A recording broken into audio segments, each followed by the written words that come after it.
بزرگوں اور پیارے بھائیوں، ہمارے نام جناب رسول اللہ صلی اللہ علیہ وسلم کا ایک پیغام ہے۔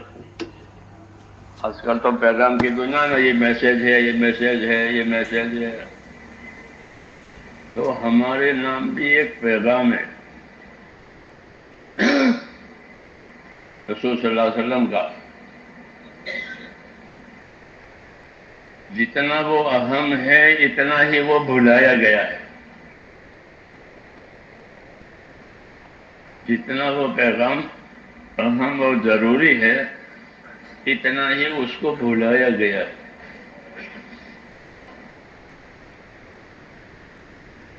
تو ہم کو پیغام دیا ہے اور قیامت تک یہ پیغام چلے گا، کیونکہ اب پیغمبر ہے، اب پیغام دے کے چلے گئے۔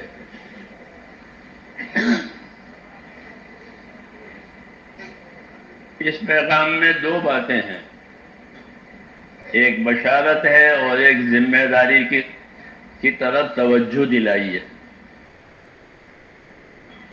دو باتیں ہیں، اس لیے ضروری ہے میرے بھائیوں کہ ہم دین کا کام بھی کریں اور دین کے کام کو سمجھیں بھی۔ جسے دنیا کے کاموں کو سمجھ سمجھ کر کرتے ہیں، بال کی کھال نکالتے ہیں۔ ہاں،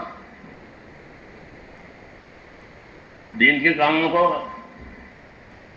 کے کاموں کو سر سے اترتا ہوا کر لیا، اس لیے وہ سر سے اتر جاتا ہے، زندگی پر اثر نہیں کرتا۔ جی ہاں، دین وہ ہوتا ہے جو زندگیوں پر اثر کرے، جیسے دوا وہ ہوتی ہے جو بدن پر اثر کرے، اس کو دوا کہتے ہیں کہ وہ بدن پر اثر کرتی ہے، اچھا یا برا۔ اور دین وہ ہوتا ہے کہ جو زندگیوں پر اثر کرے۔ یہی ہوا ہے کہ دین آیا تو زندگیوں پر اثر ہوا، دین چلا گیا تو زندگیوں پر دوسرا اثر ہوا۔ اس کا اثر پڑتا ہے زندگیوں پر، اس لیے اللہ نے اپنے بندوں کی کامیابیوں کے لیے دین اتارا ہے، اور کوئی نقشہ نہیں اتارا دولت کا، حکومت کا، جائیداد کا، کوئی پروگرام نہیں اتارا، بلکہ دین اتارا ہے۔ اور یہ دین نوح علیہ السلام کے زمانے سے چلا ہے، کیونکہ بگاڑ نوح علیہ السلام کے زمانے میں آیا تھا۔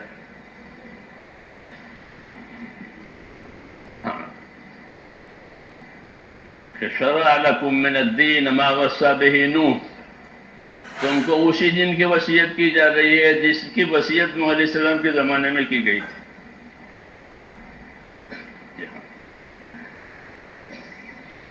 تو تمام بگاڑ کا علاج، چاہے نوح علیہ السلام کے زمانے کا ہو یا اس کے بعد کا ہو، اس کا علاج کا اس دین میں ہے۔ اس لیے کہا کہ شرع لکم من الدین ما وصی بہ نوح، تمہارے لیے وہ دین جاری کیا ہے جس کی تاکید اور وصیت نوح سے کی گئی تھی۔ تو میرے بھائیو، دین وہ ہوتا ہے جو زندگیوں پر اثر کرتا ہے، کہ زندگیوں میں امانت داری کیا چیز ہے، بے ایمانی کیا چیز ہے، خدا کا خوف کیا چیز ہے، انصاف کیا چیز ہے۔ یہ پیدا کرنے کے لیے دین آیا، یہ پیدا کرنے کے لیے دین آیا ہے۔ تو میں کہہ رہا تھا کہ حضور صلی اللہ علیہ وسلم کا ہمارے نام پیغام ہے، اور وہ پیغام یہ ہے کہ اللہ نے دنیا کو تمہارے لیے پیدا کیا ہے۔ ایک تو یہ بات ہوئی، دنیا کی ساری نعمتیں تمہارے لیے، کسی اور کے لیے نہیں، کسی جنت کے لیے، کسی فرشتے کے لیے نہیں، کسی مخلوق کے لیے نہیں۔ ساری نعمتیں کس کے لیے ہے؟ آدم کی اولاد کے لیے۔ یہ کہا کہ اللہ نے دنیا کو تمہارے لیے پیدا کیا، تو یہ بشارت ہوئی۔ سمندر میں جا کے آدمی موتی لے جاتا ہے، کیوں؟ موتی اس کے لیے پیدا ہوئے، لاتے ہیں لاتے ہیں، ہاں لاتے ہیں، اسی تجارت کرتے ہیں سمندروں میں سے، کیونکہ یہ چیزیں ہمارے لیے پیدا ہوئی ہے، تو ہمارے ملنے کے حرص حاصل کرنے کے اسباب بھی بنتے ہیں، تو اس کو حاصل کرتے ہیں. کہ دنیا کو اللہ نے تمہارے لیے پیدا کیا ہے، ہاں، تمہارے گزارے کے لیے، تمہارے گزارے کے لیے، ہاں، اس کو گزارے کے لیے پیدا کیا، یہاں سے گزرتے ہوئے اس دنیا سے فائدہ اٹھا لینا ہے، تمہارے گزارے کے لیے پیدا کیا ہے دنیا کو. ان الدنیا خلقت لکم، لیکن تم کو، کہ تم کو اللہ نے آخرت کے لیے پیدا کیا ہے. یہ پیغام ہے، یہ پیغام ہے کہ تم کو آخرت کے لیے پیدا کیا ہے، یہاں کے لیے نہیں. یہاں کی سب چیزیں تمہارے لیے اور تم آخرت کے لیے، یہ نظام ہے. تو ہم کو اللہ تعالیٰ نے آخرت کے لیے پیدا کیا ہے، یعنی آخرت بنانے کے لیے پیدا کیا ہے، ورنہ آخرت تو بنی ہوئی ہے. کہ ہم جا کے آخرت بنانے کے کہنا، تم کو اللہ نے آخرت بنانے کے لیے کہ ہر آدمی اپنی آخرت بناوے، اس کے لیے تم کو پیدا کیا ہے. اور آخرت بننے کا سامان کیا ہوگا؟ کہ وہ ان کا دین ہوگا. جتنا جو دیندار اتنے اس کے آخرت آباد، جتنا جو دیندار اتنے اس کے آخرت آباد. یہ فائدہ ہے کہ جس کے آخرت جتنے آباد، جو جتنا دیندار اس کے آخرت ہوتا آباد. صحابہ کرام کے بارے میں آتا ہے، تم فضائل میں پڑھا بھی ہوگا، یا رسول اللہ میں نے جنت دیکھی، میں نے فلاں چیز دیکھی، یا حضور فرماتے ہیں میں نے حضرت عمر کی جنت دیکھی، میں نے فلانے کی جنت دیکھی، میں نے بلال کو جنت میں چلتے ہوئے دیکھا. پڑھا ہوگا. یہ کیا ہے؟ کہ انہوں نے اپنی دنیا میں لے کر اپنے آخرت بنائی ہے، تو نبی کو دکھایا کہ یہ کیا ہے، کہ یہ جنت کی تو عمر کی جنت ہے. تو حضرت عمر نے اپنی آخرت بنائی ہوگی، ان کو پتا بھی نہیں کیا بنا ہے، کیونکہ غیب میں ہے آخرت. تو ان کی عزت مرتبہ بڑھانے کے لیے نبی کو بتا دے یہ عمر کی جنت ہے. فرمایا میں نے ارادہ کیا کہ جا کے دیکھوں کہ اللہ نے عمر کی جنت کیسی بنائی ہے. پھر مجھے تمہاری غیرت یاد آئی کہ ہمارے گھر میں بغیر پوچھے کیوں چلے گئے.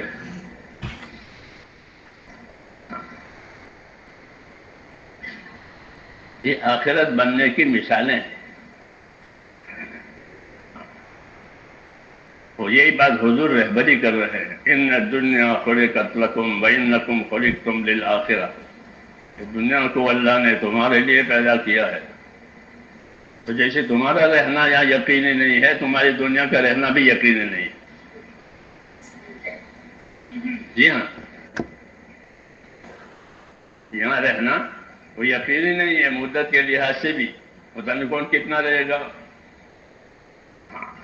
تو ایسے ان کی دنیا بھی کہ وہ بھی ایسی. کیوں؟ کہ ان کو دنیا کے لیے پیدا ہی نہیں کیا ہے، ان کو تو آخرت کے لیے پیدا کیا ہے. لقمان حکیم اپنے بیٹے سے فرماتے تھے، بیٹا جب سے تو پیدا ہوا ہے تیری رفتار آخرت کی طرف ہے، روز روز آخرت کی طرف جا رہا ہے. ایک دن موت آئے گی تو اپنے آخرت میں اتر جائے گا. جیسے گاڑی روز ٹرین چلتی چلتی جب مسافر کے اسٹیشن آیا، مسافر اتر گیا، کیا ہوگا؟ میری جگہ آ گئی، آگے جا نہیں سکتا. تو یہ پیغام ہمارے نام یہ ہے، تم کو آخرت کے لیے پیدا کیا ہے.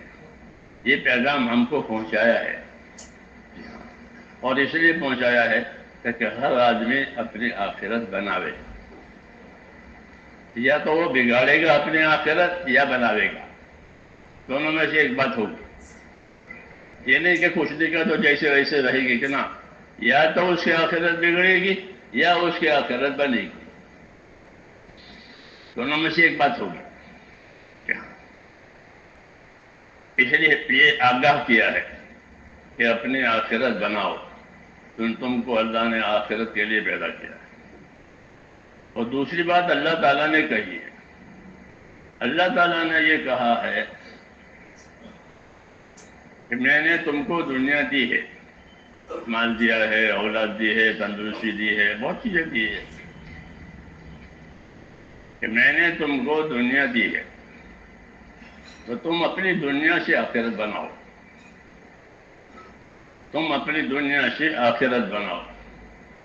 جیسے مال سے مختلف شکلیں بناتے ہو اپنی راحت کی، اپنی سہولت کی، ہاں ایسے ہی اپنی دنیا سے اپنی آخرت بناؤ۔ وابتغ فیما آتاک اللہ الدار الآخرہ ولا تنس نصیبک من الدنیا، کہ اپنی دنیا سے جو تم کو ملی ہے اس سے اپنی آخرت بناؤ، اپنا حصہ مت بھول جاؤ۔ آخرت بنانا بھول گیا تو اب کوئی اس کی آخرت نہیں بنائے گا۔ بعد والے جو ہیں اس کے پیچھے والے وہ اس کو بھول جاتے ہیں۔ جب میت کو دفن کر دیا جاتا ہے اور مٹی مٹی سب پڑ گئی اور لوگ واپس جاتے ہیں تو ایک فرشتہ ہوتا ہے، وہ مٹی قبر کی لے کر کے دفن کرنے والوں پر یوں آتا ہے، جاؤ جاؤ اس کو بھول جانا۔ جی ہاں، تو وہ تمام رشتے دار، تمام تعلق والے سب اس کو بھول جاتے ہیں۔ یعنی بھول جانے کا مطلب یہ نہیں ہے کہ اس کو بھول گئے، بلکہ اس کی کیا مصلحت ہے، اس کی کیا ضرورت ہے، کچھ نہیں۔ ویسے تو یاد ہو کہ میرے والد فلاں سال مر گئے تھے، وہ تو یاد رہتا ہے، لیکن اس کی کیا مصلحت ہے، اس کی کیا ضرورت ہے، اس کو کوئی سوچتا نہیں ہے۔ کہ جاؤ اس کو بھول جانا، وہ بھول جاتے ہیں۔ اس لیے حضور صلی اللہ علیہ وسلم آخرت کی طرف توجہ دلا رہے ہیں۔ تبلیغ اسی کا نام ہے، تبلیغ چلوں کا نام نہیں ہے، تبلیغ پھرنے کا نام نہیں ہے۔ جی ہاں، یہ تو اسے ایک شکل ہے، ایک شکل ہے عملی۔ ہاں، پھر تبلیغ سے کیا مراد ہے؟ کہ تبلیغ سے ایک مراد تو یہ ہے کہ اللہ سے تعلق پیدا ہو جائے، سب سے پہلی بات کہ ان کا تعلق اپنے اللہ سے ہو جائے، کیونکہ اللہ نے ایمان والوں کی شان یہ بتائی ہے کہ ایمان والوں کو اپنے اللہ سے سب سے زیادہ محبت ہے۔ یہ کہا ہے والذین آمنوا اشد حبا للہ، کہ جو ایمان والے ہیں ان کو تو اللہ سے بہت محبت ہے، یہ بتایا ہے، یہ بتایا ہے۔ اب کوئی نہیں جانتا کہ کس کے دل میں اللہ کی کتنی محبت ہے، یہ تو اپنی اپنی بات ہے، اپنی اپنی بات ہے، اس کی اور خدا کے درمیان کی بات ہے۔ عام طور پر بتایا کہ ایمان والوں کو اللہ سے بہت محبت ہے۔ تو میں نے کہا دنیا کو اللہ تعالیٰ نے اس لیے پیدا کیا ہے کہ ایک تو دنیا میں رہ کر اپنے اللہ سے تعلق پیدا کرے، کیونکہ اللہ کے سوا کوئی اس کا کام بنانے والا نہیں ہے، کوئی اس کا کام نہیں بنائے گا جب تک اللہ نہیں چاہے گا، یہاں کوئی اس کی تکلیف دور نہیں کرے گا جب تک اللہ نہیں چاہے گا۔ ہاں، جب اللہ چاہیں گے تب اس کے اسباب پیدا ہو جائیں گے۔ کیوں کہ سارے مسائل اللہ نے اپنے ہاتھ میں رکھے، ساری کنجیاں اس کے ہاتھ میں ہے، سارے خزانے اس کے ہاتھ میں ہے۔ یہ بتایا کہ کسی کے ہاتھ میں یہ کچھ نہیں، وہ دھوکے میں ہے کہ میرے پاس یہ ہے، میرے پاس یہ ہے، میرے پاس یہ ہے، کہ وہ دھوکے میں ہے۔ اس کائنات میں وہ ہوگا جو اللہ چاہے گا۔ جی ہاں، اس لیے ہم کو حکم ہے کہ کسی سے مت ڈرو، کسی سے مت ڈرو، ہوگا وہ جو اللہ چاہے گا۔ کسی سے لالچ مت رکھو، ملے گا وہ جو اللہ دے گا۔ کسی سے مت لالچ رکھو، اور جب تک اللہ نہیں چاہے گا کوئی نہیں دے گا۔ یہ تعلیم ہے۔ اور جب مانگنا ہو کہ اللہ سے مانگا کرو، یہ کہو کہ مدد لینی ہے تو اللہ سے مدد لیا کرو۔ عزستان تفستان باللہ، مدد لینی ہے اپنے اللہ سے مدد لے، وہی اصل میں مدد دینے والا ہے۔ اس کی مدد ہے، اس کی مدد نہیں ہے تو کچھ نہیں ہے۔ یہ سبق ہے ہمارا۔ یہ کیا ہے؟ یہ ہمارا سبق ہے۔ جب یہ سبق یاد ہو جائے گا تو حالات ٹھیک ہو جائیں گے کہ میرا اللہ سے تعلق ہے، میرا مسئلہ اللہ سے ہے، اللہ راضی ہے تو سب کچھ ہے، اللہ ناراض ہے تو کچھ نہیں ہے۔ حضور صلی اللہ علیہ وسلم جب مدینے تشریف لے گئے تو وہاں آپ کا پہلا بیان ہوا تھا۔ مدینے میں پہنچنے پر لوگ استقبال میں پہلے سے تیار تھے، جو خبر پہنچ گئی تھی کہ آپ کی ہجرت ہو رہی ہے، تو لوگ استقبال کے لیے اور انتظار میں اشتیاق میں تھے۔ تو وہاں پہلا ایک سبق پڑھایا لوگوں کو، آپ صلی اللہ علیہ وسلم پہلا خطبہ دیا۔ جی ہاں، اس پہلے خطبے میں جو ایک بنیادی اور اہم بات تھی وہ کیا تھی؟ کہ وہ اہم بات یہ تھی، اس میں یہ فرمایا کہ من اصلح ما بینہ و بین اللہ اصلح اللہ ما بینہ و بین خلقہ۔ یہ اہم بات تھی، کیونکہ مدینہ میں بہت حالات تھے، لوگ دشمنیاں بھی تھی، سب کچھ تھا، سب کچھ تھا، آپس میں عداوتیں چل رہی تھی برسوں سے، تنگی بھی تھی، محتاجی بھی تھی، اور سب کچھ تھا، فساد ہی فساد تھا، حالات تنگ تھے، آب و ہوا بھی اچھی نہیں تھی مدینہ کی آپ کے جانے سے پہلے، خاص قسم کا بخار مدینہ کا ہی تھا۔ تو ملکوں میں بخار ہوتا ہے نا، تو وہ ایسا ایک بخار مدینہ کا بھی تھا، وبا بھی تھی مدینہ میں، بیماری وہ بھی تھی، حالات بھی اچھے نہیں تھے، مالی حالات بھی بہت برے تھے۔ ہاں، تو لوگ مختلف مصیبتوں میں تھے، تو وہ بیان آپ کا ہوا باقاعدہ۔ اس بیان میں یہ فرمایا کہ من اصلح ما بینہ و بین اللہ اصلح اللہ ما بینہ و بین خلقہ، کہ جو لوگ اپنا اور خدا کا معاملہ ٹھیک کر لیں گے تو اللہ ان کا اور دنیا والوں کا معاملہ ٹھیک کر دے گا۔ یہ بنیادی بات اس خطبے میں، اس بیان میں تھی جو کتابوں میں لکھی ہوئی ہے، کیونکہ یہ آپ کی دعوت تھی امت کو۔ جی ہاں، وہ قیامت تک کے لیے تھی دعوت۔ بھئی امت کی صلاح فلاح کس چیز میں ہے؟ کہ امت کی صلاح فلاح اس میں کہ من اصلح ما بینہ و بین اللہ اصلح اللہ ما بینہ و بین خلقہ، کہ جو لوگ اپنا اور خدا کا معاملہ ٹھیک کر لیں گے تو اللہ تعالیٰ ان کا اور مخلوق والا معاملہ ٹھیک کر دے گا۔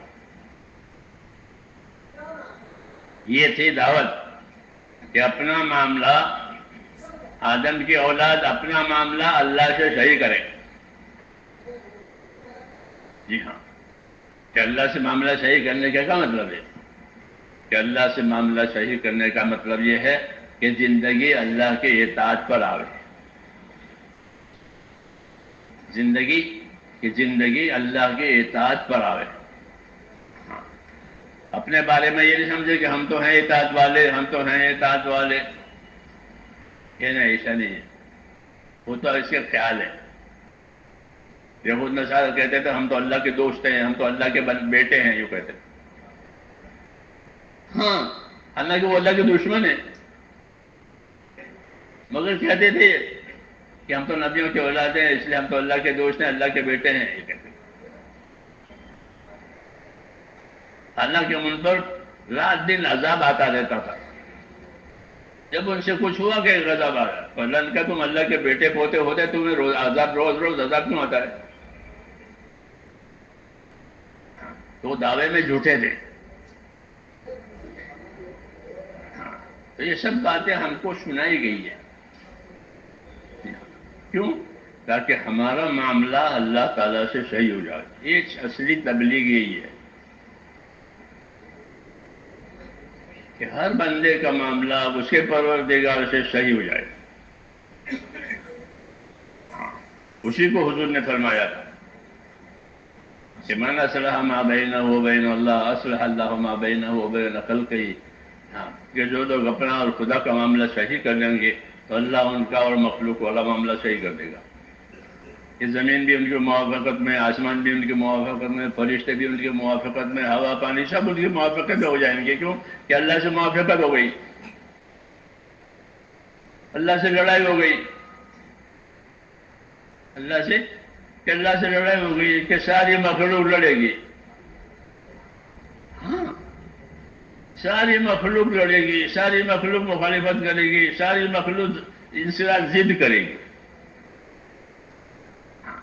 کیوں؟ کہ اللہ سے ان کا معاملہ ضد کا ہے. تو یہ پیغام ہمارے نام پر ہے کہ جو اپنا اور خدا کا معاملہ ٹھیک کریں گے تو اللہ ان کا اور مخلوق کا معاملہ ٹھیک کریں گے. اور یہ کسی طبقے کے لیے نہیں بلکہ قیامت تک کے لیے، قیامت تک کے لیے ہے. جی ہاں، مختلف حالات آئیں گے، تمام حالتوں کا علاج اس کے اندر ہے. ایک ہی دوا ہے، ایک ہی دوا ہے. کیونکہ نبی کی نبوت جو ہوتی ہے وہ دوا بھی ہوتی ہے، وہ غذا بھی ہوتی ہے. کیا ہوتی ہے؟ دوا بھی ہوتی ہے اور غذا بھی ہوتی ہے. دوا تو اس لیے کہ جو خرابیاں پیدا ہو گئی ہیں وہ نکل جائے گی. جب وہ نبی کے راستے پر رہیں گے تو ان کی خرابیاں نکل جائیں گی. اور غذا اس لیے ہے کہ جب وہ اس نبی کے راستے پر رہیں گے تو اللہ تعالیٰ کی مدد سے ان کو قوت ملے گی. جیسے غذا سے آدمی کو قوت ملتی ہے، آدمی کھانا کھاتا ہے تو قوت ملتی ہے بدن کو. تو غذا سے قوت ملتی ہے، دوا سے نقصان والی چیزیں بدن میں سے نکل جاتی ہے. کہ نبی کے کام میں دونوں اثر ہے. کہ اگر نبی کا کام ہوا تو جتنے اثرات گندے ہیں وہ نکل جائیں گے، اور جتنے پاکیزہ اثرات ہیں کہ وہ پیدا ہو جائیں گے. ہاں، کیونکہ نبی کو بھیجا ہی اس لیے ہے. نبی کو اسی لیے بھیجا ہے. اس لیے نبی لوگوں کو اپنی طرف دعوت دیتا ہے. لوگوں میں طلب ہوتی نہیں ہے، وہ تو غافل ہیں. لوگ تو غافل ہوتے ہی ہیں. لِتُنذِرَ قَوْمًا مَّا أُنذِرَ آبَاؤُهُمْ فَهُمْ غَافِلُونَ. کہ ہم نے آپ کو بھیجا ہے، اللہ فرماتے ہیں نبی سے کہ ہم نے آپ کو بھیجا ہے کہ آپ ان کو آگاہ کریں. کیونکہ ان کو، ان کے باپوں کو بھی کسی نے آگاہ نہیں کیا. ان پر 500 سال ہو گئے، ان کے پاس کوئی بشارت دینے والا، ڈرانے والا، دعوت دینے والا آیا ہی نہیں ہے. عیسیٰ علیہ السلام کے آسمان پر چلے جانے کے بعد کوئی آیا نہیں. تو 500 سال سے یہ ایسے ہی ہے، غافل ہیں، غافل ہیں. تو غافل اس کو کہتے ہیں جس کو اپنی ذمہ داری کی پرواہ نہ ہو. جانتا ہے کہ ذمہ داری ہے لیکن پرواہ نہیں ہے، اس کو غافل کہتے ہیں. جانتا ہے، یہ نہیں کہ خبر نہیں ہے، بوڑھا وہ بولا کہ نا معلوم ہے، لیکن اپنے نتیجہ، اپنے انجام سے بے خبر ہے، اس لیے وہ غافل ہے. تو نبی کے ہاں ایسی غفلتیں دور ہوتی ہے. جی ہاں، یہ فائدہ ہے کہ جب کام نبی والا زندگیوں میں آئے گا تو زندگی کی غفلتیں کٹے گی. ہاں، اور غفلت کٹے گی تو اپنی ذمہ داری کا احساس آئے گا کہ میری کیا ذمہ داری ہے، میری کیا ذمہ داری ہے. یہ بات نہیں ہوتی تو اس کو اپنی ذمہ داری کا احساس نہیں ہوتا. اس کو اپنی خواہشوں کی فکر ہوتی ہے. کبھی بھی خواہشیں پوری ہو جائے، مال مرتبہ مل جائے، یہی دو چیزیں ہوتی ہیں. مال ملے، مرتبہ ملے، مال ملے، مرتبہ ملے. اسی کا جھگڑا ہے دنیا میں، اسی کے جھگڑے ہیں. کہیں مال کے جھگڑے ہیں، کہیں مرتبے کے جھگڑے ہیں. حضرت ملک و مال کے جھگڑے. یہی جھگڑے ہیں، اس لیے وہ اپنے اصلی کام سے غافل ہے. جب اس میں پڑ جائے گی مخلوق، یہ امت، تو وہ اپنے کام سے غافل ہو جائے گی. جب اپنے کام سے غافل ہو جائے گی تو جو اللہ کی مددیں برکتیں ان کے ساتھ ہے وہ رک جائے گی. ہاں، وہ رک جائے گی. ورنہ اس امت کے ساتھ اللہ کی بہت مددیں ہیں، بہت برکتیں ہیں. اس امت کی دعائیں قبول ہوتی ہے. جی ہاں، ان کو دعاؤں کا انعام دیا گیا ہے. کیا دیا گیا؟ ان کو دعاؤں کا انعام دیا گیا ہے کہ جب تمہارا مسئلہ اٹکے تو یہ دعا مانگنا، تمہارا مسئلہ اٹکے تو یہ دعا مانگنا. ان کو دعائیں دی ہیں. ہاں، پیسے نہیں دیے. کیا دیا؟ دعائیں. حضور صلی اللہ علیہ وسلم نے دعاؤں کا بہت بڑا ذخیرہ چھوڑا ہے کہ جب تمہارا کوئی مسئلہ اٹکے تو یہ دعا مانگنا، تو تمہارا مسئلہ حل ہو جائے گا. مگر کون یاد کرے وہ دعا؟ غافل ہے. جیسے پہلے غفلت تھی، اب وہی غفلت ہے امت میں. تو غفلت کی وجہ سے اپنا نفع آدمی کھوتا ہے. جیسے سو گیا ہے اور چوروں نے چوری کر لی، ٹھیک ہے، وقت میں تو واپس ہو گیا، مایا لوٹ گئی. تو اس طرح مال مایا لوٹتی ہے غفلتوں کی وجہ سے، ایسے ایمان کی مایا بھی لوٹ جاتی ہے غفلتوں کی وجہ سے. اللہ نے دعوت کے کام میں یہ تاثیر رکھی ہے کہ دعوت کے کام میں جب زندگی آتی ہے تو سب سے پہلے یہ مایا اللہ تعالیٰ فراہم کرتے ہیں کہ سب سے پہلے اس کے دل میں اللہ تعالیٰ اپنا خوف ڈالتے ہیں. تبلیغ، کہ تبلیغ میں کیا ملا؟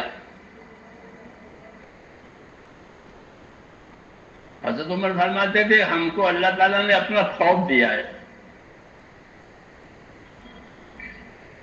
ہم کو اللہ تعالیٰ نے تقویٰ دیا ہے. وہ کہتے تھے کہ تبلیغ میں کیا ملے گا؟ کیا ملے گا؟ کہ اللہ کا خوف ملے گا. اگر اللہ کا خوف ملا تو سمجھو تبلیغ نے برابر اثر کیا ہے. پھر اس کی لائن بدل جاتی ہے اللہ کے خوف کی وجہ سے.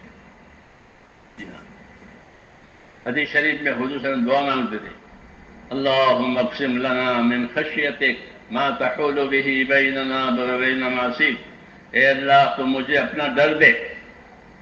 حضور صلی اللہ علیہ وسلم تو اللہ سے سب سے زیادہ ڈرنے والے بندے تھے، یاد رکھو. خود آپ نے فرمایا انی لاخشاکم واتقاکم للہ، میں تم میں سب سے زیادہ اپنے اللہ سے ڈرنے والا ہوں، اور میں تم میں سب سے زیادہ اس کی ناراضگی سے بچنے والا ہوں. اپنے بارے میں یہ کہا، تعریف نہیں کی ہے، تعارف کرایا ہے. اپنی تعریف نہیں کی ہے بلکہ کیا کرایا؟ اپنا تعارف کرایا امت کے سامنے، تاکہ امت اس کا اقتدا کرے کہ وہ بھی اپنے اندر خدا خوف پیدا کرے، وہ اپنے اندر اللہ کا ڈر اور تقویٰ پیدا کرے. تعریف نہیں کرتے، تعریف تو اللہ کی. تعریف کے لائق کون ہے؟ کہ اللہ. جی ہاں، تعریف کے لائق صرف اللہ کے ذات ہے. الحمدللہ کہتے ہیں، الحمدللہ، تمام تعریفیں اللہ کے لیے. تو تعریف نہیں کیا حضور صلی اللہ علیہ وسلم نے، بلکہ اپنا تعارف کرا کر امت کو متوجہ کیا ہے کہ اللہ کے ساتھ کیسا رہنا چاہیے. انی لاخشاکم واتقاکم للہ، میں تم میں سب سے زیادہ اپنے اللہ سے ڈرنے والا ہوں، اور میں تم میں سب سے زیادہ اس کی ناراضگی سے اپنے آپ کو بچانے والا ہوں. دو، اللہ سے ڈرے اور اپنے آپ کو اس کی ناراضگی سے بچاوے کہ اللہ ناراض نہ ہو جائے. یہ دعوت ہے. یہ کیا ہے؟ دعوت صرف چلت پھرت کی نہیں ہے، اپنے اندر کچھ پیدا کرنے کی دعوت ہے. ہاں، خالی چلت پھرت سے کیا ہوگا؟ ہنڈیا میں ڈوئی چلا ہوئے، نہ اندر مال ہے، نہ مسالہ، نہ تیل، نہ ڈوئی سا ہے اندر. تو اس سے کوئی پکوان پکے گا کہ ہنڈیا میں ڈوئی چلائی جو نہ پکوان پکے گا، نہ پیٹ بھرے گا، نہ کچھ نہیں ہوگا. کیا ڈوئی چلا رہے. اس لیے حضور صلی اللہ علیہ وسلم نے ایسا نہیں کہا تو تم خالی پھرو، نہ دانا ہے نہ آٹا ہے اور چکی چل رہی ہے تو کیا ہوگا؟ تو پیٹ بھرے گا، بچے بھوکے رہیں گے. بلکہ ہم کو ایمان کے ساتھ حرکت کرنے کی دعوت دی ہے. اس کے ساتھ ایمان کے ساتھ حرکت کرو. جو ایمان تم کو اللہ نے دیا ہے وہ ایمان پر تم بھی رہو، وہ اس ایمان کی لوگوں کو دعوت دو کہ بھائیو جو ہوگا وہ اللہ سے ہوگا، اللہ کرنے والا ہے. اس کائنات میں اللہ کے ارادے کے بغیر کچھ نہیں ہوگا. حیات موت سب اللہ نے اپنے قبضے میں رکھی ہے. جب حیات موت اللہ نے اپنے قبضے میں رکھی تو ہمارے قبضے میں کیا رہا؟ کہ کچھ بھی نہیں رہا. جی ہاں، کیوں کہ حیات تو اسی قبضے میں ہے، موت اسی قبضے میں ہے. تو تمہارا کیا ہوا؟ جب چاہیں گے زندہ رکھیں، جب چاہیے موت دے دیں گے. ہاں، یہ اللہ کی بڑی صفت ہے. زندگی دینا، موت دینا بڑی قدرت ہے. یہ اور کوئی حیات نہیں دیتا، کوئی موت نہیں دیتا. جی ہاں، اللہ حیات دیتا ہے، اللہ موت دیتا ہے. ایسے ہی اللہ حالات بناتا ہے، حالات بگاڑتا ہے. دنیا میں انعام اکرام حالات سے دیا جاتا ہے، سزا بھی حالات سے دی جاتی ہے. جب انعام اکرام کا ارادہ ہوگا تو اللہ حالات بنانے کے برکتیں دیں گے. کیا دیں گے؟ برکتیں دیں گے. دعاؤں میں قبولیتیں پیدا ہوگی، آپس میں محبتیں پیدا ہوگی. جی ہاں، اسباب میں برکتیں آئے گی. یہ ہوگا حالات بنانے پر، اور حالات بگاڑنے پر یہ چیزیں نہیں ہوگی. دنیا میں حالات کا چڑھا اتار ہوتا ہے، اور یہ حالات کا چڑھا اتار اللہ اپنی طرف دعوت دینے کے لیے کرتے ہیں. دیکھو حالات میں نے اپنے قبضے میں رکھے، اسباب تمہارے قبضے میں ہے. اسباب آپ کے قبضے میں ہے. کہ دکان کس کی ہے؟ میری. جائیداد کس کی ہے؟ یہ میری، میرے نام پر ہے. ٹھیک ہے، اس کے نام پر ہے. یہاں اس کے بعد چابی ہے، لیکن اس کا نفع نقصان اس کے ہاتھ میں نہیں ہے. اس کا نفع نقصان اس کے ہاتھ میں نہیں ہے. اس کا نام پر ہے، سب کچھ ہے، مگر اس میں نفع ہوگا نقصان ہوگا، اس سے حالات بنیں گے، اس کے حالات بگڑیں گے، وہ اس کے ہاتھ میں نہیں ہے، وہ اللہ کے ہاتھ. اس لیے کہا کہ ہر سبب والا، ہر حیثیت والا اپنا رخ اللہ کی طرف کرے. یہ دعوت ہے. چاہے حیثیت اللہ نے بڑی بنائی ہے، حیثیت چھوٹی بنائی ہے، بہرحال اپنا رخ اللہ کی طرف کرو. کیوں کہ مسئلہ اللہ کے ہاتھ میں ہے. الا لہ الخلق والامر. یاد رکھو، مخلوق بھی اللہ کی، فیصلہ بھی اللہ کا. مخلوق اللہ کی، فیصلہ اللہ کا. اللہ جو فیصلہ کرے گا مخلوق سے وہ فیصلہ ظاہر ہوگا. ہاں، اگر پانی میں اللہ تباہی کا فیصلہ ڈالے تو وہ پانی انسانوں کو تباہ کرے گا، ورنہ پانی سے لوگ آباد ہوتے ہیں. پانی کے بغیر آبادی نہیں ہے. لیکن اللہ کا فیصلہ دوسرا ہوا تو کہ وہ پانی برباد کرتا ہے. کیوں کہ فیصلہ اللہ کے ہاتھ میں. سمجھا ہے کہ مخلوق بھی اللہ کی، فیصلہ بھی اللہ کا.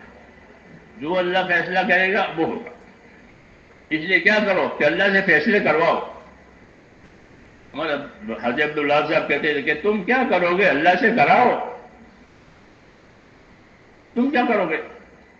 تمہارے ہاتھ میں ہے کیا؟ کہ ہمارے ہاتھ میں کچھ بھی نہیں ہے. تو پھر کس کے ہاتھ میں ہے؟ کہ اللہ کے ہاتھ میں ہے. جی ہاں، اللہ کے ہاتھ میں ہے، تو اللہ سے کراؤ. وہ یہ سمجھاتے تھے ہم کو کہ تم کیا کرو گے؟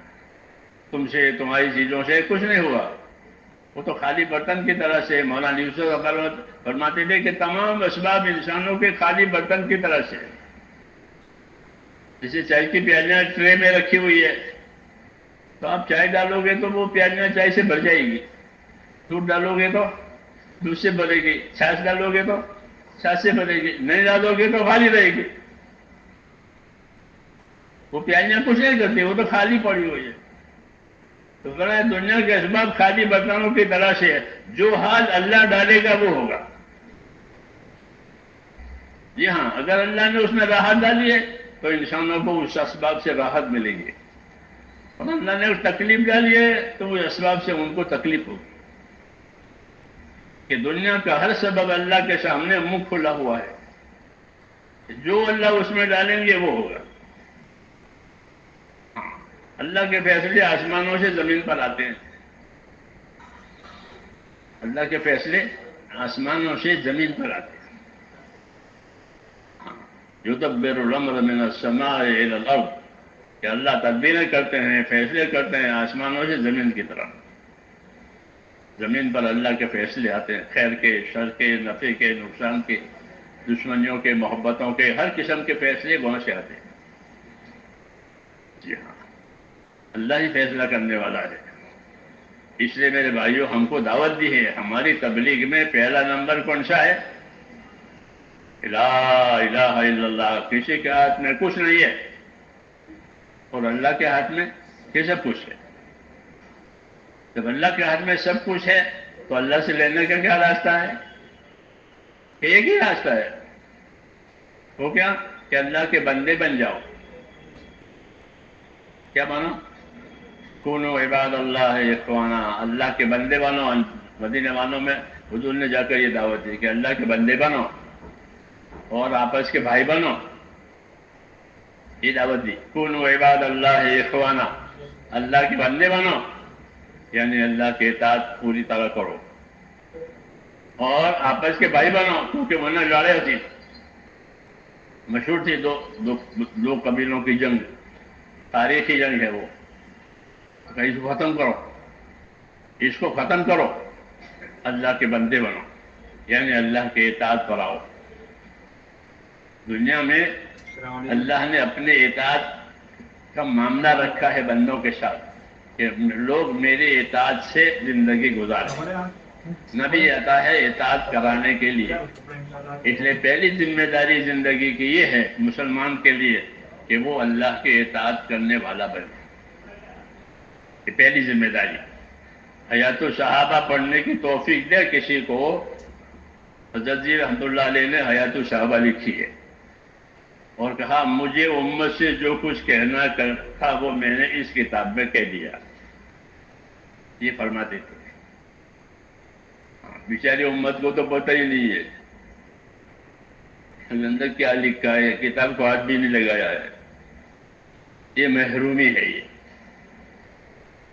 اپنے باپ داداؤں کے میراث کو تو سمیٹتے ہیں اور بزرگوں کے میراث کو نہیں لیتے.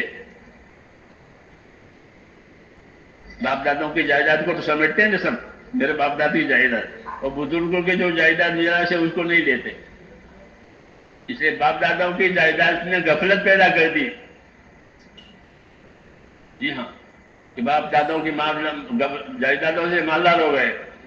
جی ہاں، حیثیت والے ہو گئے. کیا مطلب ہے؟ غافل ہو گئے، اپنی ذمہ داری کی خبر نہیں رہی. وہ بزرگان دین جو جائیداد دیتے تھے، جو میراث دیتے تھے، وہ غفلت دور کرنے کے لیے دیتے تھے. ہاں، اس لیے کہا جو مجھے کہنا تھا میں نے اس کتاب میں کہہ دیا. مگر کون کتاب پڑھے؟ ایسے نہیں ہوگا میرے دوستوں. کام تو کرنے سے ہی ہوگا. اچھا سمجھنے سے فائدہ نہیں ہوگا کہ بہت اچھا کام ہے تبلیغ کا، بہت اچھا کام ہے. تو ابو طالب بھی کہتے تھے کہ میرے بھتیجے کا دین بہت اچھا ہے، لیکن ابو طالب نے آپ کا دین قبول نہیں کیا. بہت محبت تھی آپ سے، لیکن جو اصلی بات تھی وہ حاصل نہیں ہوئی. تو تبلیغ کو اچھا سمجھو، اس کا کیا فائدہ؟ بہت سے غیر مسلم کہتے ہیں یہ کام ان کا اچھا ہے. جو شریف مزاج کے ہوتے ہیں وہ کہتے ہیں کہ ان لوگوں کا یہ کام بہت اچھا ہے جماعت کا کام، لیکن ان کو اس سے کوئی فائدہ نہیں ہوگا. ہوگا بھائی؟ کوئی فائدہ نہیں ہوگا. کیوں؟ یہ کام تو کام سے ہوتا ہے، کام کا انجام کام انجام لینے سے ہوتا ہے۔ اسے میرے دوستو یہ دعوت جو ہماری ہے وہ زندگیوں کے بدلنے کے لیے ہے کہ ہماری زندگیاں بدل جائے، ایمان والی، اعمال والی، اخلاق والی، اخلاص والی یہ زندگی بنے۔ اس کا پتہ یہاں نہیں چلے گا کہ کون ایمان والا ہے کون اخلاص والا ہے، وہ تو موت پر پتہ چلے گا کہ موت پر بات الٹ جائے گی، یا جو اندر کی چیز ہے وہ باہر آئے گی۔ ابھی تو اندر کی چیز اندر ہے، باہر کی چیز باہر ہے۔ ہاں، قبر میں ہر آدمی کو الٹ کر اس کی اپنی زندگی بتائی جائے گی، ہاں، کیونکہ وہ اکیلا ہے، اور قبر انفرادی زندگی بتائے گی۔ پھر جب قیامت آئے گی تو اجتماعی طور پر بتایا جائے گا، ہر ایک کے اندر کی چیز باہر آئے گی۔ یوم تبلی السرائر، کیا تمام پوشیدہ چیزیں معلوم ہو جائیں گی۔ یہ باتیں اس لیے کہی گئی ہے تاکہ میرے دوستو ہم اپنی زندگی کی فکر کریں۔ ہماری زندگی کی فکر کرنے کا مطلب یہ ہے کہ اپنی زندگی کی ذمہ داریوں کو جانیں، جسے اپنی ضرورتوں کو جانتے ہیں، اپنی راحتوں کو جانتے ہیں، ایسے اپنی زندگی کی ذمہ داریوں کو بھی جانیں۔ صرف اپنی راحت ضرورت جاننے سے کام نہیں چلے گا، راحت ضرورت کا تعلق موت تک ہے، موت پر سب راحت ضرورت کا جھگڑا ختم، موت پر راحت ضرورت کا جھگڑا ختم۔ اب تو زندگی کی کیا ذمہ داری پوری ہوئی ہے وہ مسئلہ کھڑا ہوگا۔ تو اس لیے میں نے کل کہا کہ تبلیغ تو اپنی زندگی کی ذمہ داریوں کے سمجھنے کا نام ہے۔ کہ زندگی کی کیا ذمہ داری ہے؟ کہ پہلی ذمہ داری یہ ہے کہ ہر آدمی اپنی ذات سے اپنے آپ کو دیندار بناوے، یہ پہلی ذمہ داری ہے۔ جیسے ہر آدمی اپنی تندرستی وغیرہ اچھی رہے، کہ میری صحت اچھی رہے، میری حالت اچھی رہے، چاہتے ہیں ہر آدمی، ایسے ہر آدمی کی پہلی ذمہ داری یہ ہے کہ وہ اپنے آپ کو دیندار بناوے۔ اور دیندار بنانے کا مطلب یہ کہ مسلمان کے گھر میں پیدا ہو گیا وہ تو نسلی مسلمان ہے، اصلی مسلمان بناوے۔ نسلی تو ہے ہی، وہ ٹھیک ہے، یعنی اپنے ایمان میں اتنی قوت پیدا کرے کہ اس کا ایمان اس کو اللہ کے فرائض ادا کراوے، اس کا ایمان اس کو اللہ کے حرام سے بچاوے، اس کا ایمان اس کو دوسرے کے حقوق ادا کرنے کے لیے تیار کرے۔ یہ ایمان کی محنت ہے۔ مولانا اللہ صاحب کہتے ہیں کہ اس راستے میں صحیح چلنے سے آدمی میں ایمانی طاقت آتی ہے، خوف پیدا ہوتا ہے، اس کی وجہ سے وہ اپنی لائن بدلتا ہے۔ ہاں، جو کمیاں ہو گئی اس کو پوری کرتا ہے، اور جو کمال پیدا کرنا ہے اس کی ہمت کرتا ہے۔ کمی پوری کرنا، کمال پیدا کرنے کی ہمت کرنا، یہ ایمان کا تقاضا ہے، نہیں تو ایک رسمی ہے۔ دعوت کا یہ مقصد ایمانوں میں قوت آوے کہ جو اللہ سے ڈراوے، اللہ کے حقوق ادا کراوے، دوسروں کے حقوق کی فکر دلاوے۔ دوسرا، عبادتیں صحیح ہو جائے۔ کیا صحیح ہو جائے؟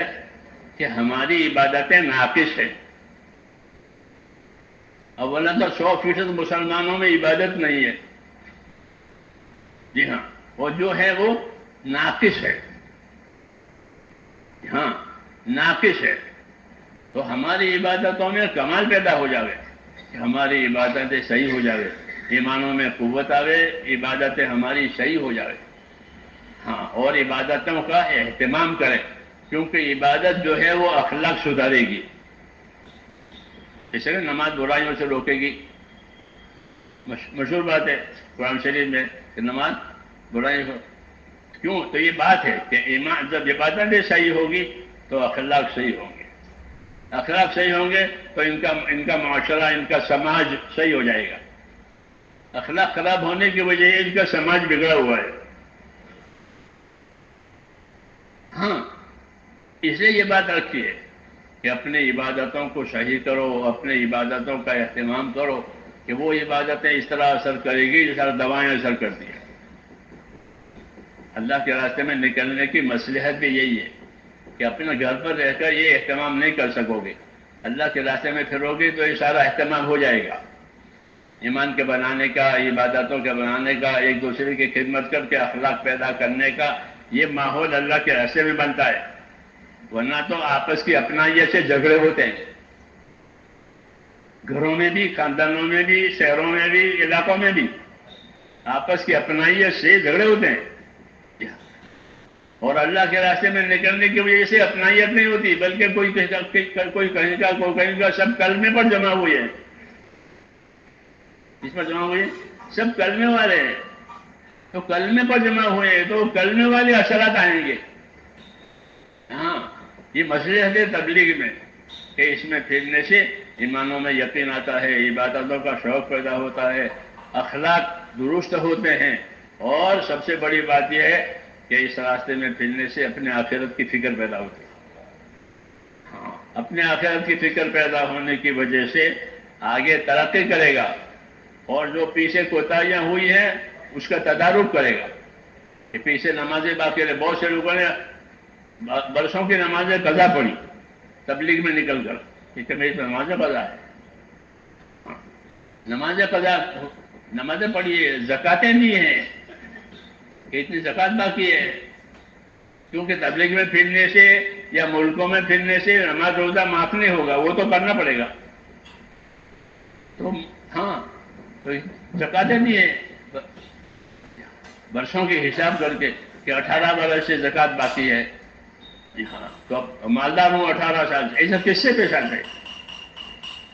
کیونکہ اندر ایک نور بنتا ہے تبلیغ میں پھرنے سے، وہ نور آدمی کے گناہوں کو روشن کرتا ہے کہ تیرا یہ گناہ ہے، تیرا، جیسے ایکس رے کی مشین بیماری کے نشان دیتی ہے، ایکس رے کی مشین بیماری کی، یہ ہڈی کے پھٹن کے نشان دیتی ہے، یہ ہڈی یہاں سے پھٹ گئی ہے، یہ ہڈی یہاں سے ٹوٹ گئی ہے. ایسے ہی اس راستے میں پھرنے سے ایک روشنی پڑتی ہے دلوں پر، تو وہ گناہوں کی طرف بتا کہ تیرا یہ گناہ ہے، تیرا یہ گناہ ہے اپنا. اس لیے آدمی کی اصلاح ہوتی ہے. کوئی دوسرا کہے تیرا یہ گناہ ہے تو ناراض ہوگا، ہاں، اور اس کا دل یہ کہے کہ تیرا فلاں گناہ ہے، تیرا فلاں گناہ ہے، تیرا فلاں گناہ ہے، تو کس سے ناراض ہوگا؟ اس کا دل خود ہی کہہ رہا ہے، تو وہ ملامت کرے گا اپنے آپ کو. ہاں، کہ تیری اتنی نمازیں باقی ہیں، تو نے فلانے کا حق دبایا ہے، وغیرہ وغیرہ، وہ اندر کھلتا ہے، وہ چھپتا ہے اندر. جب ایمان روشن ہوتا ہے تو گناہ چھپتے ہیں. ہاں، اس لیے وہ اپنے گناہوں کا علاج کرتا ہے. تو یوں اصلاح کی شکل بنتی ہے. اس کی اپنی اصلاح کی شکل بنتی ہے، کوئی جانتا نہیں ہے، اپنی اصلاح کی شکل بنتی ہے. والذین جاہدوا فینا لنہدینہم سبلنا، یہ بشارت ہے کہ جو اللہ کے راستے کی محنت کریں گے، اللہ فرماتے ہیں ہم ان کو جنت کے اعمال کی طرف رہبری کریں گے، کہ وہ جنت کے اعمال کرے گا. ہاں، لائن بدل جائے گی. یہ بشارت ہے کہ جو ہمارے راستے کی محنت کریں گے، ہم ان کو جنت کے اعمال کی طرف رہبری کریں گے. وہ اعمال کرے گا کہ جسے یہ جنت میں جاوے. یہ بشارت ہے. اس لیے ہم کو حکم ہے کہ اللہ کے دین کا کام کرو، اللہ کے دین کی محنت کرو. حدیث میں ہے کہ اللہ کے دین کی محنت کرو، کہ اللہ کے دین کی محنت جنت کے دروازوں میں سے ایک دروازہ ہے. کہ محنت میں پڑ گیا کہ دروازے پر پہنچ گیا، کہ جنت کے دروازوں میں سے ایک دروازہ ہے. دوسری بات یہ فرمائی کہ محنت کرو گے تو اللہ تمہاری پریشانیوں کو اٹھا لے گا. یہ جنت کے دروازے پر پہنچ جاؤ گے اور اللہ تمہاری پریشانیوں کو اٹھا لے گا. یہ بشارتیں ہیں. اس لیے میرے بھائیوں، کام تو کرنے سے ہوگا نا، یا سننے سے ہوگا؟ کہ ڈاکٹر کی بات سن لی تو ہو گیا تندرست، ایسا ہوتا ہے؟ نہیں ہوتا. یہ سننا تو سمجھنے کے لیے ہے، وہ سمجھنا کرنے کے لیے ہے. سننا سمجھنے کے لیے، وہ سمجھنا کرنے کے لیے. تو الحمدللہ اللہ تعالیٰ نے سود دی ہے، سمجھ دی ہے، سمجھ میں آ رہا ہے. اب کرنا باقی رہ گیا، تو اپنے آپ کو اس کے کرنے کے لیے تیار کرنا ہے. ہاں، جیسے علاج کے لیے تیار ہو جاتے ہیں، ملکوں میں کمانے کے لیے جانے کے لیے تیار ہو جاتے ہیں، ہوتے نہیں؟ جی ہاں، کمانا ہے اور فلاں ملک میں ہے موقع، تو وہاں چلے جائیں. کیوں؟ کمانے کا موقع. تو جس طرح اپنی مولانا علی ایسے بھی کہتے ہیں کہ جس طرح اپنی ضرورتوں کے لیے حرکت کرتے ہو اپنے دین کے لیے حرکت کرو. اپنی ضرورتوں کے لیے تدبیریں کرتے ہو اللہ کے دین کے کاموں کے لیے تدبیر کرو. یہ نہیں کہ ہاتھ پر ہاتھ ڈال کے بیٹھے کبھی حالات ہمارے اچھے نہیں ہیں کہ دنیا کے کام میں حالات اچھے نہیں ہوتے تو آدمی تدبیر کرتا ہے. اپنے حالات بناتا ہے.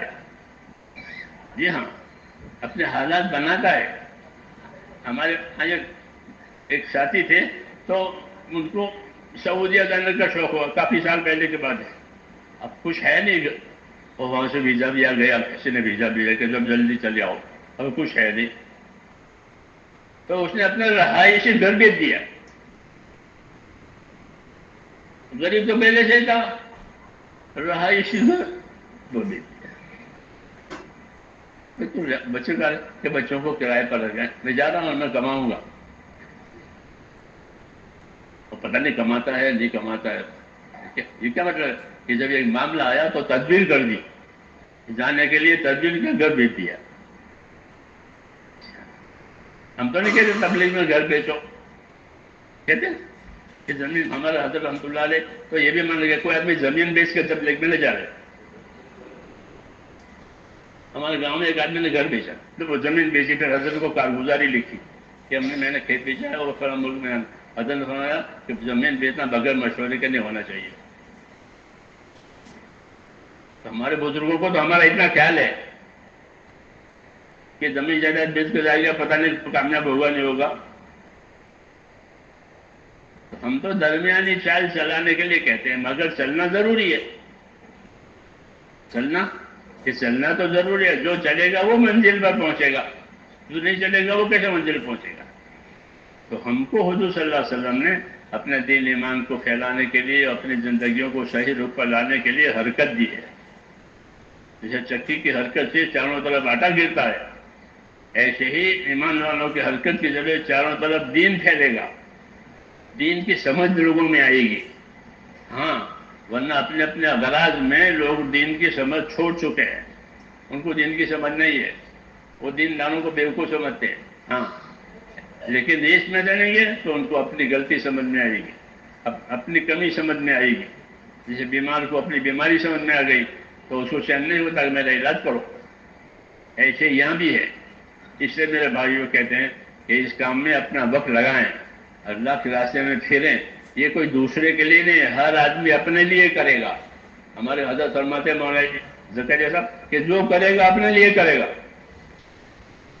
کسی دوسرے میں کوئی احسان نہیں ہے. اس لیے اپنے لیے کرنا ہے. ہاں سمجھدار آدمی اپنی مصلحت اپنا نفع کیسے چھوڑے گا. اس لیے یہ دعوت ہے کہ اس راستے میں وقت لگائیں کام کریں اور کام کو سمجھیں. وقت لگانا کافی نہیں ہے کام کو سمجھنے کے لیے وقت ہے. جو سمجھے گا وہ نہیں چھوڑے گا. فائدہ ہے جس نے جس چیز کو سمجھ لیا وہ نہیں چھوڑتا اس کو. تو اس کو سمجھنا ہے. جتنی جان لگائیں گے اتنی سمجھ ہی بڑھے گی. اس لیے اس کام میں سب سے پہلے تو اپنی جان لگانی ہے. اب بتاؤ اس کے لیے کون تیار ہے. جی فرمائیے. ماشاءاللہ اللہ قبول فرمائے. نام بتائیں. جی گلزار احمد صاحب کہاں کے ہیں. ریٹول سے ہیں. ماشاء جی سال کے لیے. ماشاءاللہ نام فرمائیے. ابو بکر صاحب کہاں کے ہیں. ماشاءاللہ اور فرمائیے. جی 4 مہینے. ماشاءاللہ بھائی ضیاء صاحب. ماشاءاللہ جی نام بتائیے. محمد فیروز صاحب کہاں کے ہیں. دہرادون کے 4 مہینے. ماشاءاللہ دیکھیے حارث صاحب فرما رہے ہیں حیدرآباد کے. ماشاءاللہ اللہ پاک قبول فرمائے. اور فرمائیے. محمد اقبال صاحب کہاں سے ہیں. جی حیدرآباد. ماشاءاللہ جی اور فرمائیے. ماشاءاللہ اللہ پاک قبول فرمائے. نیت تو سبھی کر لیں انشاءاللہ. زندگی کی ترتیب بنا کر انشاءاللہ اوقات لگا لیں. جی مولانا صلاح الدین صاحب ماشاءاللہ